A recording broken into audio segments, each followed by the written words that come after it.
Nine-centered humans are not here to control the world. We're not here to be a slave to what the mind thinks we should do.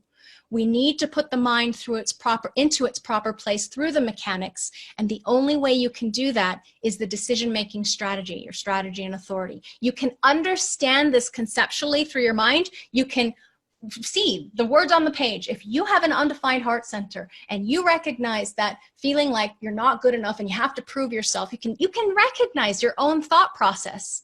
Just the mere recognition of it doesn't fix it. Have you tried? Have you experimented? Have you seen? It doesn't fix it. The only thing that fixes it is that mechanical strategy and authority, which is why Ra put it in place. It's not the original knowledge. It is what he synthesized and put in place. They're like training wheels, guys. They're like crutches. Once you live that way for long enough, your body will not allow you to force it into an incorrect action. You flow in harmony with life's movement. Life makes decisions through you instead of you trying to force reality to conform to what you think your life should be about.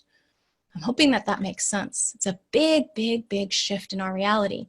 The mechanics of strategy and authority bypass your conditioned mind because you're not believing it anymore. You're not believing the story inside of your head about yourself. Instead, you use your decision-making strategy. So then mind stops being an authority.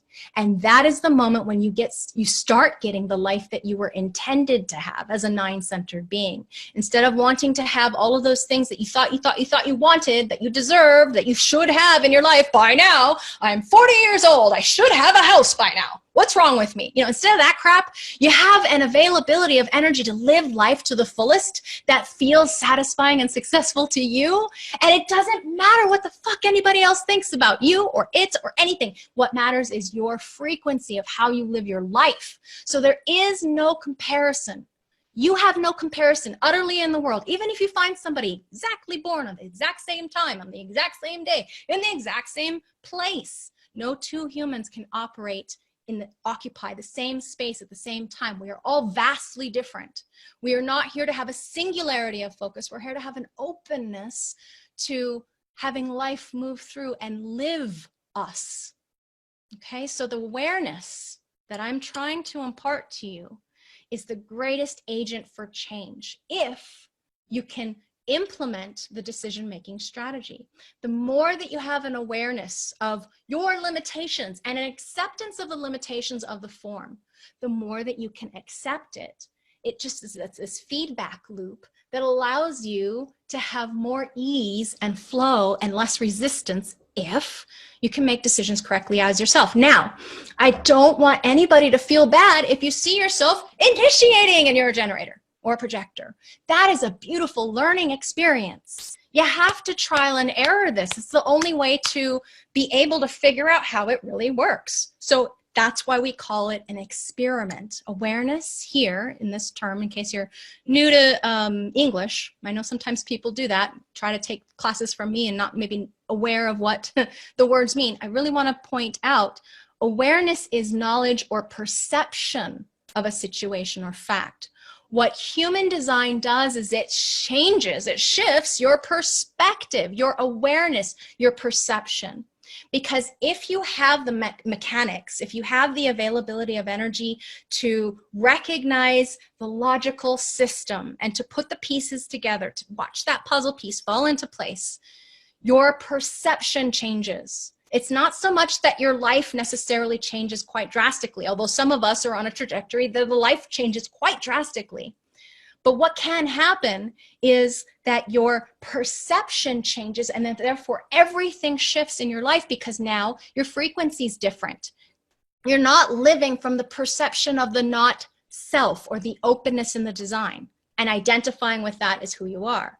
You live from a deeper level of awareness, these layers of selfhood that can be uncovered if you just let go of all of the conditioning that you think that you are identified with, that you have to make a decision because of. So you're not self-mind, not self, simply meaning not consistent. It's not what makes you who you are. It's bombarded and buffeted by all of this conditioning elements, all of the neutrinos. Remember, what is it? Trillion? in that little square inch, yeah, every second, bombarding us with the program that we all live in. We live in a soup of an ocean of neutrinos that moves through us and then moves out and conditions the next person. When something new is put in front of us, what happens is we tend to try and use our mind to deal with it. And all of us have these programs and these structures. If what is coming in at me doesn't fit my model of reality, then the mind filters it out. We have to be aware of this problem, this challenge, because it's a habit from seven-centered life. Because remember, the seven-centered focuses specifically. So if you've been born and raised from childhood on, when I found human design, what was I, 35 or something? And my whole life believing there's something wrong with me, I'm not good enough, I always make mistakes, can't trust my own decisions, then anything that comes in, that's my model of reality. So we're tearing down that negative self-talk, the false and mistaken belief systems, by having you recognize what they say, which is homogenized, so you'll be able to recognize it, and how to not identify with making a decision because of that thought. You are not the thoughts you think.